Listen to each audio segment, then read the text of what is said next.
My name is Ethan Cole, and for most of my life, I believed God was nothing more than an idea created by weak minds to escape silence, fear, and death. I wasn't angry at God. I simply believed He didn't exist. I was a scientist. I trusted data, logic, and evidence.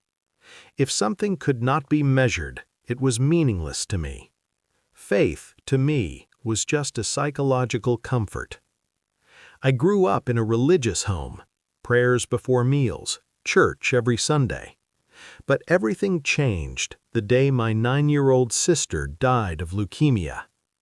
People said, "God has a plan." That sentence destroyed something inside me. What kind of plan includes a child dying in pain? That was the day I stopped praying. As I grew older, science filled the gap religion left behind. Science gave explanations, equations, certainty. The more I learned, the less room there was for God. By my mid-30s, I was a proud atheist. I debated religious scholars publicly. I mocked faith openly. Once, during a televised debate, I said, "If God exists, He owes humanity an apology." The audience applauded. But deep inside, I was empty. One evening, after a debate, a Muslim student approached me. He didn't argue. He didn't defend. He simply asked, "Have you ever read the Quran?" I laughed and said, "I study myths for a living." He smiled calmly and handed me a book.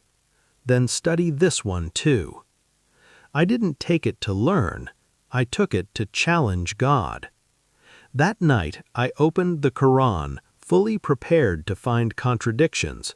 But something strange happened. The book didn't speak about God. It spoke to me. I reached a verse that kept repeating, "Which of the favors of your Lord will you deny?" Again and again. It felt like a question, directed at my arrogance. For the first time in years, my mind went silent. Days turned into weeks. I kept reading, not because I believed, but because I was disturbed. Then I reached a verse that stopped me completely. Were they created from nothing, or are they the creators of themselves? That wasn't poetry. That was logic. If not God, then what?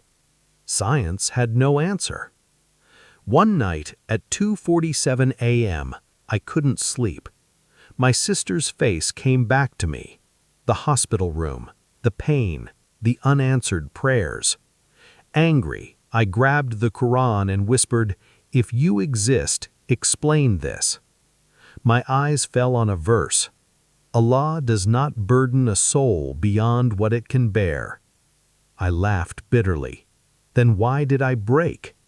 And then another verse. Indeed, with hardship comes ease.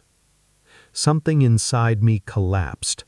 I cried, for the first time in decades. What frightened me wasn't emotion, it was clarity.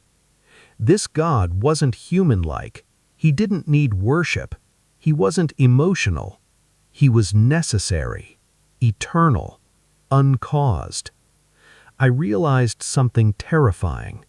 I wasn't challenging God. I was running from Him. Then I read the verse that ended my war. We are closer to Him than His jugular vein. If that was true, then I was never alone. Not in grief, not in anger, not in denial. That night, I whispered, "God, if you are real, guide me." Weeks later, alone in my apartment, I spoke the words that changed my life. There is no God but Allah, and Muhammad is the messenger of Allah. Nothing dramatic happened, but I did. I bowed. And in that submission, I found peace. I am still a scientist, but now I know, knowledge without God creates arrogance. Knowledge with God creates wisdom. I once challenged God. Now, I submit to Him.